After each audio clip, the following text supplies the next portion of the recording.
Good afternoon, and welcome again to IntellectualRadio.com. I am Ms. B, and I am here welcoming you and asking you to come into my garden. The number, if you wish to call in, I always forget to say this, is 708 3223 8953. So if you want to talk to me, you can call in. But for right now, you know our routine. I want you to get your place in the garden, sit back, relax, take in your deep breath, and let it go. Breath again. And let it go. As you can see, because you can't get away from them, I have a wonderful bouquet of flowers today. And they were done by designs by Joselle. They were also at our Founders Day yesterday. The Power Circle congregation celebrated 22 years yesterday. And these flowers are from that celebration. Church was going to be closed down, so they were going to be too hot. So I said, well, I will bring them and let you enjoy a real garden experience. Well, today, I've got a lot to say because the things that happened with the Founders Day celebration and things that happened with me got me to thinking about power and our power and how we use our power and where the power came from. Because some of you may not believe as I do, and that's okay, but we all know that we didn't do this by ourselves. And that's what I want to talk about today. Yesterday, during the celebration, the guest speaker, Reverend Fannie McCullough, she's from CUT, which is Christ Universal Temple, which is where my pastor was originally from before he left and started teaching and founding the Power Circle Congregation and Institute 22 years ago. And that has been a journey for him, a significant journey, because he didn't initially start out to be a pastor. He was working for AT&T, making good money, managing and running things and traveling all over the place. But he was going to CUT and he started teaching. And as you know, one of the teachings from the Johnny Coleman Institute is the power of prosperity. Also, in that power of prosperity, I've learned if you don't have the power of love, you won't have the power of anything. If you don't have the power of forgiveness, you won't have the power of anything. So as I have grown in the teaching of New Thought, I've learned to look at things in different ways, and that is due to the teaching of the Reverend Dr. Joseph E. Hill and the other fine teachers at the Power Circle Congregation and Institute. As he was celebrated yesterday, he received a declaration from the city of Chicago, from the 10th Ward alderperson, and August 4th has been named the Reverend Dr. Joseph E. Hill Day. It has a day, which I'm sure we will be reminded of as we go along. And he was also given a declaration by the state of Illinois from Marcus C. Evans, I'm sorry. So he was celebrated quite well. The young people danced for him. He was spoken to. And when he got up finally at the end, he couldn't help but become a little verklempt because he saw all the love that had turned out for him. As I said, it has been a long road for him. And what has one of the songs that I like, your future is the best to come. The past is where you were, and it does affect you. But how you grow from it, your future is the best to come. With that, I have readings today, and I want to read from you my laws of spirit, and I'm going to read about making steps, because everything is a step by step situation. Time is a paradox, stretching between a past and future that have no reality except in our own minds. The idea of time is a convention of thought and language, a social agreement. Here is the deeper truth: we only have this moment. So you see, once I've said certain words, they're gone. You can look back on them, but we only have this moment. Remember last week I told you that I thought I was going to be delayed getting here. Well, this week I get on at Racine and there's an accident there. You see the flashing lights and I went, oh my goodness. But universe was still working for me. I was right there at the neck of that accident. So it didn't take but a few minutes just to get around and keep on moving. But you know how the people are. They have to stop and look. But here I am early. I got a time to sit and gather myself. And it the show before me, it seems that this may be the hair day, because the show before me was conducted by a cosmetologist. So I said, okay, God, we're going to work this hair day out, huh? All right. And she was a very interesting person, and I'm sure I will have some further conversations with her. Now, let's get back to what I'm going to talk about today. Do you remember your mission? I had some things happen to me. On Thursday, I was going to decide I was going to wash some clothes. So I went to the basement. And as soon as I got to the doorway, I realized that the light that is usually on by the washer and dryer was out. I said, okay, I guess I need to change the light bulb. I had my phone, so I was good to go. Got back to the washer, no power. Checked the dryer, no power. I said, okay, this is unusual, because never since I've been there has the power gone off just in that section of the house. So I go and I knock on my son's door and I tell him what's going on. So he comes down and he starts fiddling with the breakers. I checked the breakers, they all seem to be on. And I said it was getting warm. So I went back upstairs. And I opened the door. Guess what? No power. I went, oh my God. So in a panic, I yelled down to my son. I said, I don't have any lights up here. But there was a blessing. All the lights at the back part of my place were out, but my front room, which had an air conditioner on, lights, and a TV. So I said, okay, God, thank you. I'm not out completely. I can work with this. But the only other problem was my fridges were off. And I've been told in the past that if you just leave the refrigerator door closed, stuff will stay cold for a while, you'll be okay. Because you know, ComEd, sometimes the stuff goes out and you have to pray. Well, I had to call someone. It took them about an hour. They came out and I got my backlights back on. So I was okay, I thought. There was still no washer and dryer. For some reason, there's something going on down there. That next day, I had to go on my back porch and I went to turn the light on the back porch. No light. I went, uh-oh. I have a second fridge on the back porch. With dread, I opened the door and it was dark. So everything on my second fridge was gone. And there is something going on, but it doesn't, it's okay. Because what it got me to thinking about was power. When my son was 3 years old, he told me that he picked me and my ex-husband. And I looked at him and I said, you did what? He said, I picked you. I went, okay. Now, in my head, there was another conversation going on, because that particular situation at that time was at a ending point. And the fact that he came through it all was pretty much a miracle.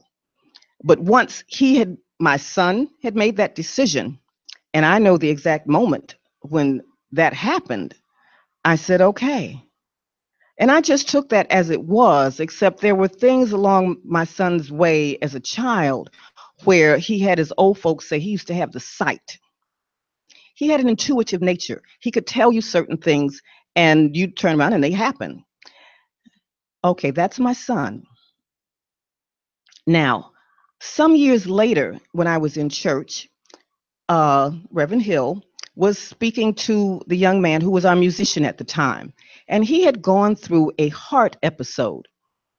When he came back to church, Reverend Hill was speaking with him and talking about his situation and how blessed he was. And then he said those words, and I just couldn't believe it. He said, "You know, you picked your parents." And I looked at him. I said, "No, he didn't say that." Okay, that's number two. I said, "Okay, God, I'm listening." Because think about it. If this is the situation and you picked your parents, that means that you were in a place where you could study and look around and figure out where you were going because we all have a mission. Now, the truth of the matter is, most of us don't remember what our mission is, but there are a few of us that come through. I'm not saying I'm one of them because I'm still working on my mission, but there are a few that come through that they know almost from the beginning what it is they're going to do with their lives. And I say that because, as those of you know who are into football, the Football Hall of Fame entrance happened this past weekend. And one of the recipients of the Hall of Fame was LaDainian Tomlinson. I can never pronounce his first name correctly. He received his Hall of Fame entry. And they talked about his speech on Good Morning America and how uplifting it was. And what they keyed in on was the fact that he said that we need to come together as Team America. And all the stuff that's going on, we need to remember that we are all Americans and this is Team America. Well, when I got the opportunity, I went back and I went to YouTube and I brought his speech up. What I was able to get from his speech tied in to what I was thinking about talking about today, and that's about remembering your mission. Because Tomlinson said that when he was 5 years old, he told his parents, his mother, that he was going to be a pro football player. And his mother said, okay. When he was 6, he asked for some weights so that he could start working up and building up toward that end. And for Christmas, he got the weights. Now, what I really loved about that story was that when I was a kid, I wanted to dance. I borrowed my girlfriend's toe shoes so that I could step around and like I was a ballerina. But I was told that I wouldn't be able to make a living as a dancer. So that dream was squashed for me. However,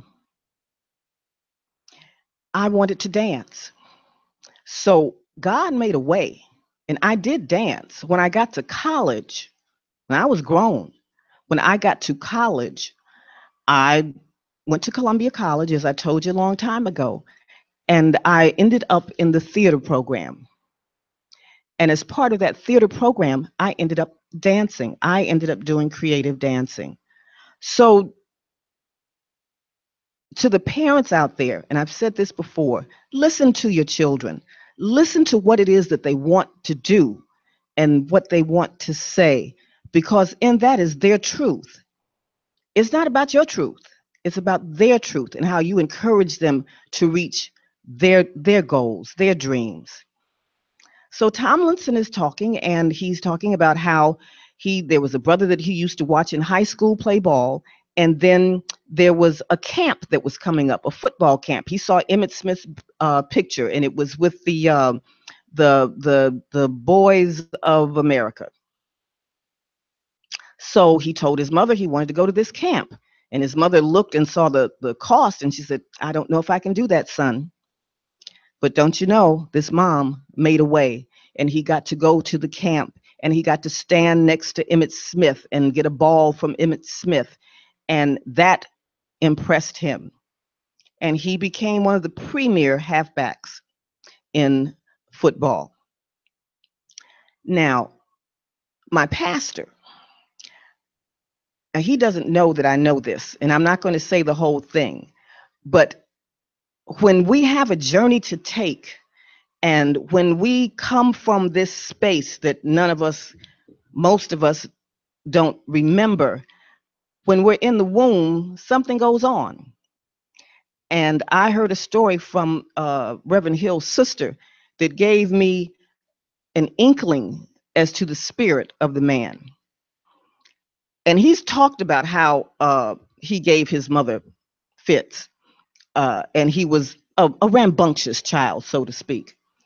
But his sister says it wasn't just as a child, even in the womb, he was having his own way or trying to have his own way. He didn't want to come. So when the time came and there was nothing else to do, the doctors told him and said, he's supposed to be coming through. Instead, it seems he's trying to go back. And his mother said, okay, now if that's going to be the case, he's just going to have to stay in there. But he did come through. And you know it, with the things that I've said so far, this is my take on it. This was a spirit that still remembered where they came from and remembered the journey that they were about to take and the things that that journey was going to entail. And at the last minute, he said, I don't know if I really want to do this. You think about the journeys that you've taken or the journey that you're on. Sometimes that journey gets so daunting, you ask yourself, why am I even doing this? But there's always a reason. And you do these things and you go step by step. As I said in the reading that I just gave you, you take these things step by step. And it's not always about when I know some of you have gone through the situation where when one door closes, another one opens. I've been in that situation. I've been in situations where there was nowhere for me to go. But if you get still, there's always an opening around the corner. When I was in New York, I told you I went there for a week's vacation. So every step I took is basically by faith. When I started walking back uptown to the apartment that I was staying at, the song that came to my mind was Ease On Down the Road. And that's what I started singing to myself as I started walking back uptown.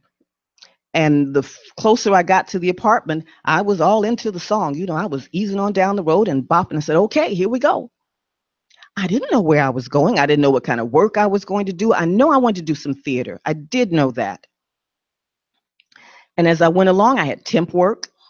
And then there were times when I would go out and I hadn't eaten all day, but I never went home hungry.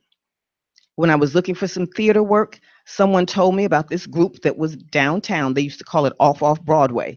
And they said, go check them out. I went and I started working with this group. Out of that group were the friends that I ultimately made while I was in New York. And through them, I found some place to stay. I always had a roof over my head.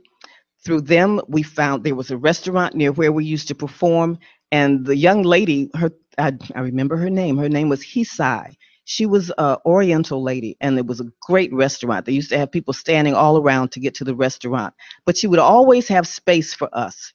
And those days when, we didn't have a lot of money, if somebody's order got turned around, she'd give the food to us. So I never went home hungry. And that was because I was just moving. I was moving by faith and I was moving step by step. I ended up working at ABC News, never in a million years thinking that I would be working for a news organization. Step by step, I took it on and I just kept on moving. And that is basically what life is about. that mission, that journey that we don't remember in the beginning, if we allow ourselves to let that thing that I call our humanness, if we allow ourselves to let that be quiet and listen to that still small voice that is in all of us. A lot of us are hard headed and we want to do things our way. We want to put the round peg in the square hole, even if it doesn't go. But sometimes we just have to let go and we have to let the universe take us to where it wants us to go. It's like today, I don't know, I'm wearing my Obama, one of my many Obama shirts. There's a woman designer, her name is Dana Easter. And she, during those Obama years, she painted uh, on all types of material and goblets. And she was almost as cuckoo about Obama as I was. I don't care what people's things are, and folks have gotten their personal ideas about the Obama presidency. I don't care what that is for you. I do know that the man that was in the office, Barack Obama, he gave us a presidency that we can be proud of. And if you go and do your research, you'll see that more things were done than you think were done. And you still have to get up and do what you need to do for yourself.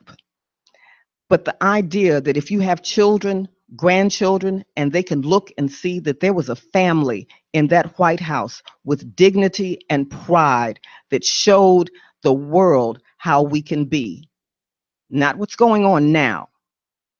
So no matter what dis, how your feelings are about Obama, you need to wake up because during those last 8 years, we had a nation that was looked upon with respect.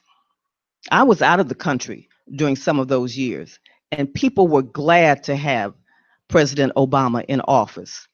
I doubt if you go out of the country now, you're going to get that same kind of yeah.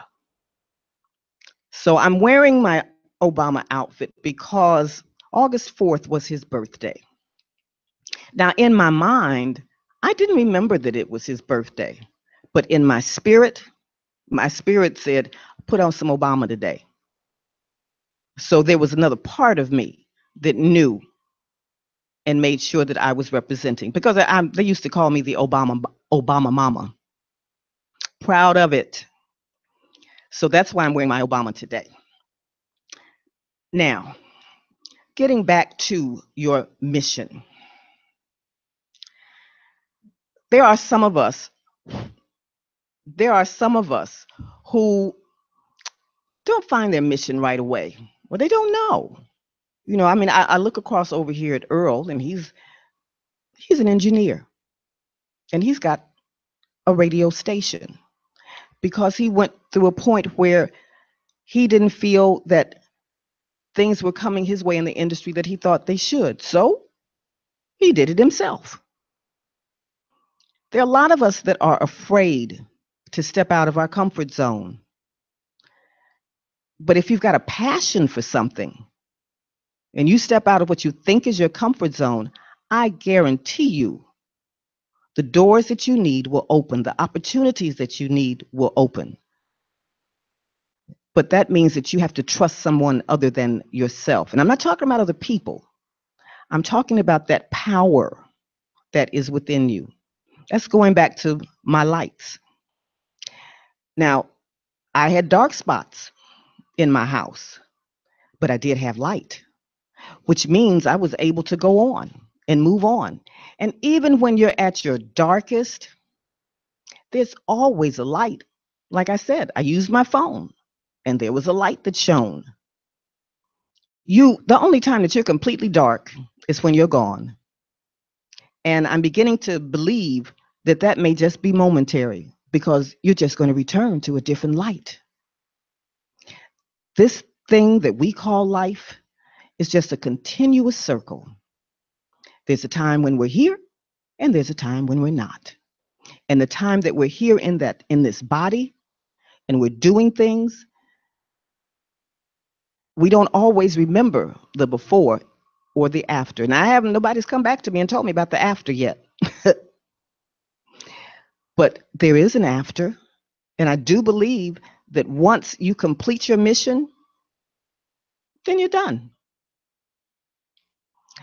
I've often said, people like to me, and this is only for me, Dr. Martin Luther King, his mission, as we all know, was a hard mission. He might have been one of those that was trying to go back up in his mother's womb as well, because in his spirit, he knew. And he didn't start out, he wasn't coming forward to be the man of the hour. It was something that was thrust upon him. It was a step by step. Once the young woman sat down on the bus and said she wasn't going to get up that day, they called on him to do a speech, a sermon. And one step led to another. And unfortunately, it led to that day in April. Can you imagine? I was I was I was sitting at the TV when he gave that speech, the mountaintop speech. When he said those words that he had been to the mountaintop and he might not get there with us, in my spirit, in my heart, I knew things were about to change. And they did. We have to listen to that small voice. I don't know if he knew because of some threats that had come his way. I don't know if he knew because in a moment of meditation, something was revealed to him. I don't know. But I do know he knew. He didn't know when it was going to come, but he knew it was coming.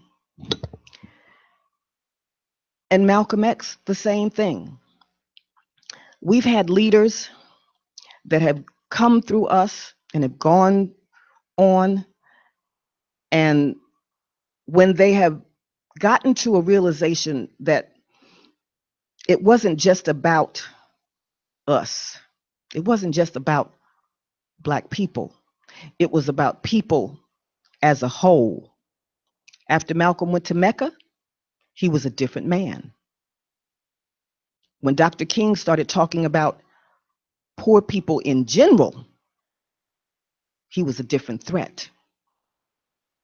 This country is made on a prosperity, and that prosperity does not always coincide with everyone's prosperity. This country, as that one group had, the one percenters. And we know that. We know this country is all about the money. And they say God, but it isn't always about God in the way that they act, as we can see now. But when you look at the mission, this country was built on the backs of slaves, and not just Black slaves, because England sent the indentured slaves here, supposedly to suffer. But they in turn turned it around and revolted against Mother England, and we became the United States of America, holding slaves. There is always going to be, unfortunately, this slave mentality where somebody wants to have their hold on somebody else. If we could ever get past that, we would be the United States of America. But we've got to let go and let God for real. But that's another story. Back to our mission. I told you that I am not one of those people that came here knowing her mission. And I have struggled with that. I have been the product of a family that is in the barbering business, but that wasn't always what I wanted to do. Those of you that know me know that I've done many things other than the barbering business. But I know that I've always been a teacher. Teach in this barbering business. It's not just the art of cutting hair, but it's the art of being the best professional and human being you can be. As they spoke on in the show just ahead of me, it's all about time and respect and how you respect the time. As I tell my students, how you respect your money. And your money is that chair. And when you put someone in that chair, that is what you are concentrating on. And when you're concentrating on anything else, then you're disrespecting your money. My mission is to, I believe, illuminate. And in that illumination, it's done in many ways. It's done at the barber school, it's done at my church, and it's done here. When I sit and talk to you for the time that I have, I want you to understand that when you are at your seeming weakest or your downest, it's only an opportunity for you to grow. You're only out until you take that last breath. Only ill if you keep thinking you're ill. I have a student now that I'm really working very hard with that. I have a thing where when you break a mirror, they tell you that when you break a mirror, that's 7 years bad luck. In the barbering business, you cannot afford that to be 7 years bad luck. When you break a mirror around my house, it's 7 years good luck. You turn it around with a thought. I had a student once that he put some very derogatory tattoos on his wrist. It said something happens. Now I'm going to let you use your imagination as to what the left wrist said, but it happens. And I looked at him and I said, why would you tattoo yourself with that? Don't you know that you have claimed that every time you look at that, that's what's going to happen for you? And he just looked at me like it was nothing to it. And the last I heard, he still hadn't gotten himself out of the stuff that happens. What you think is what you are. So if you label yourself as that, then that's what you become. So if you're going to label yourself, I'm not one for tattoos. There is not a tattoo on my body and never will there be. But if you are going to label yourself and put a tattoo on yourself, make sure it's all about love. Make sure it's all about love and all about generosity. I knew a young man once. He had the most gorgeous portraits of his family on his body. I mean, they were gorgeous. Okay, now that's about some love. And it's about some art. I mean, when you look at the people that do tattooing, those are artists. And even when you go back to look at graffiti, you don't see it as much anymore. But during the day, and this would be during my son's period, graffiti was big. And I told my son once, I said, look, this is art. Why don't you all find a way to do this so that it doesn't disrupt anybody's business or the trains or their homes? Put it on canvas, because once they take it off, your art is gone. You have nothing to show for it. A couple of them did go on and start expressing themselves so that they could be seen in a more positive way. When I was in New York, and I'm not sure if they're still like this, but the trains were filled. There was not a clear spot on the train that did not have graffiti. I'm talking about the windows, everything.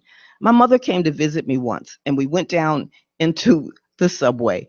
And mother looked at the trains and she said, are they all this way? I said, yes, mother, they are. I said, my, this is, did they do this on purpose?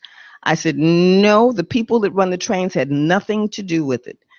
People got down when the trains were around and they just took their spray cans out and they did what they do. Fortunately, that has diminished quite a bit. And I'm glad, because what it was doing to people's property was not respectful. And as an artist, you can't keep your work. You can't show it. I One of my favorite songs is from Donald Lawrence, and he says, "I know the plans that I have for you, plans to prosper, nothing to harm you. And although you may think that your time has passed, God's only saying the best for last. Your future is greater than your past." So in that mission, when you think that you stumbled, and this goes for people who have gotten themselves into situations, even drug addiction, when you've gotten yourselves into situations where you're dependent on other substances, but you manage to get out, then you just use that to move forward. And I know all of us don't make it through. I understand that. But as I keep saying, until you take that last breath, there is always a way for you to make it through. I'm going to take a break now, and this is Miss B on IntellectualRadio.com, and welcome to my garden.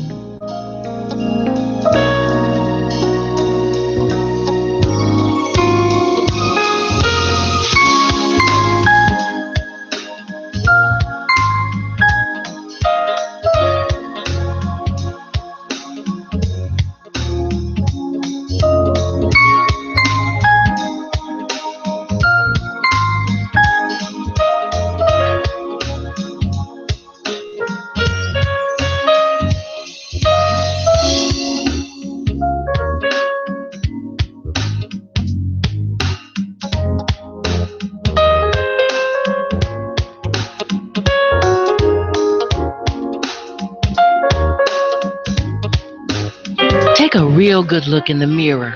What do you see? If you cannot answer that question, be encouraged to do something about it. Be encouraged to make a change in your life and your career goals by becoming a licensed barber. Do something that you've never done before, or something you've always wanted to do, or finish what you've already started. All of these things are possible at McCoy Barber College.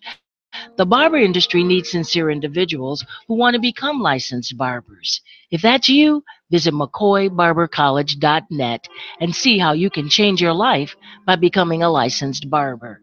Or if you prefer speaking with a McCoy advisor, give us a call at 773-221-6700.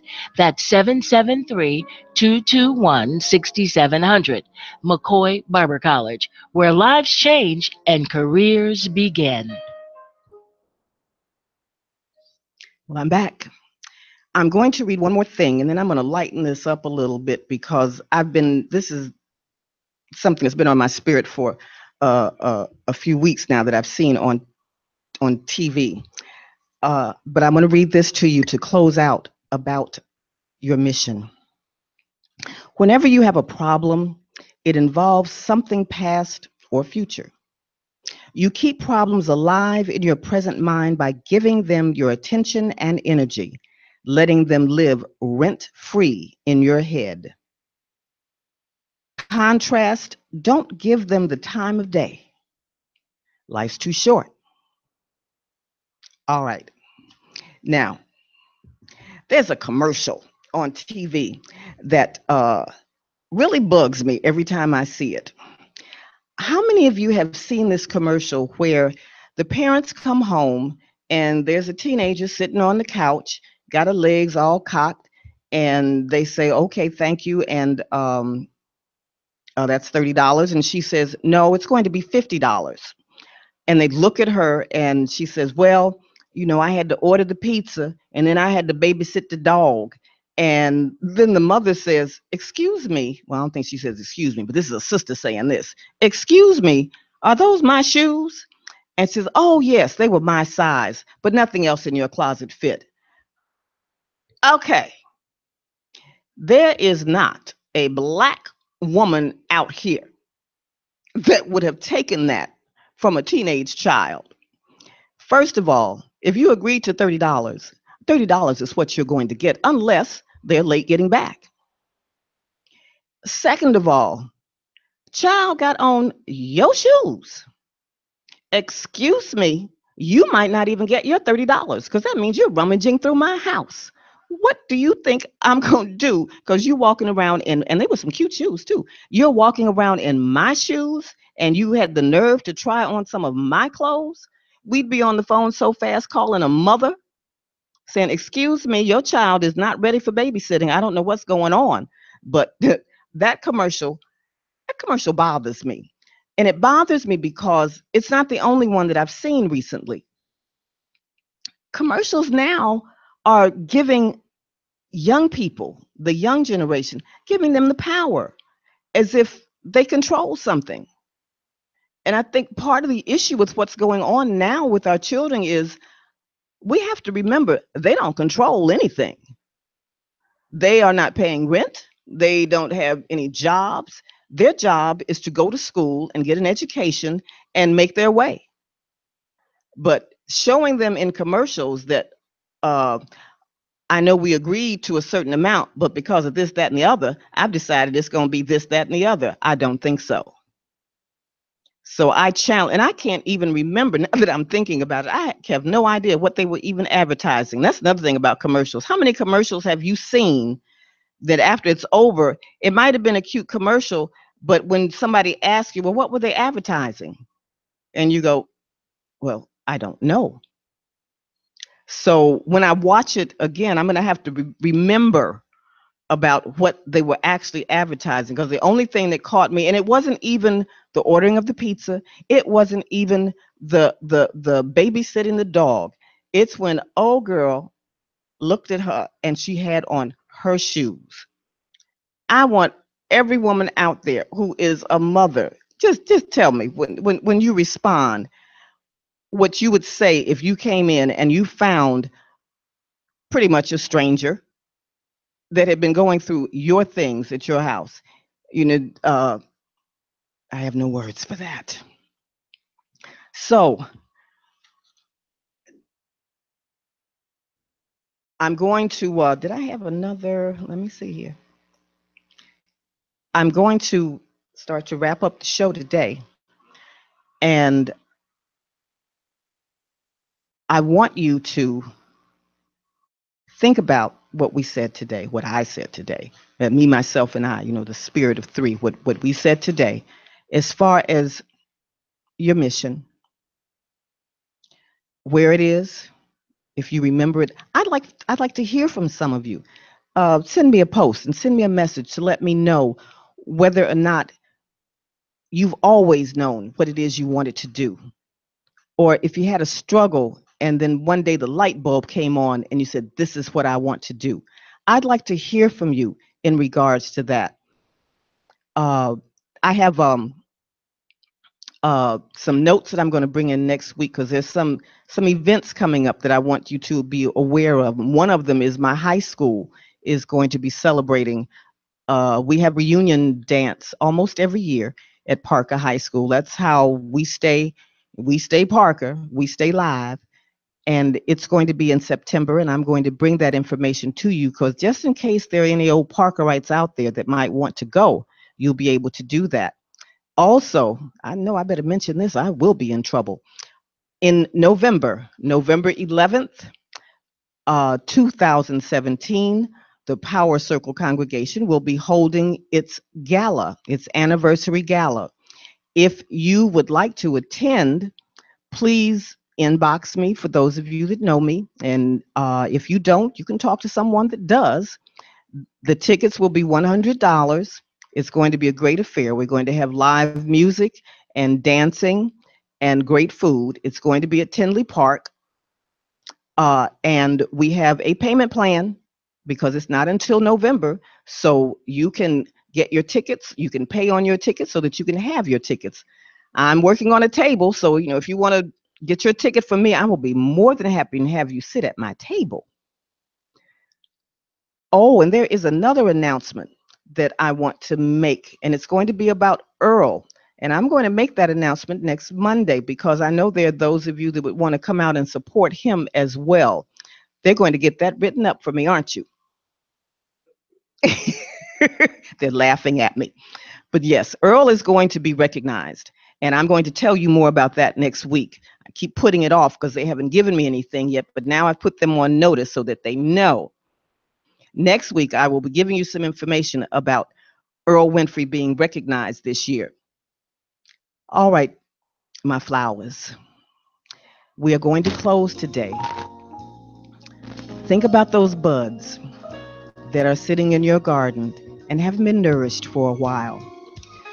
Think about them and give them some love and think on them and what you can do to make them blossom even more than they're blossoming now. Remember your mission. I am Miss B. This is IntellectualRadio.com, and thank you for coming into my garden.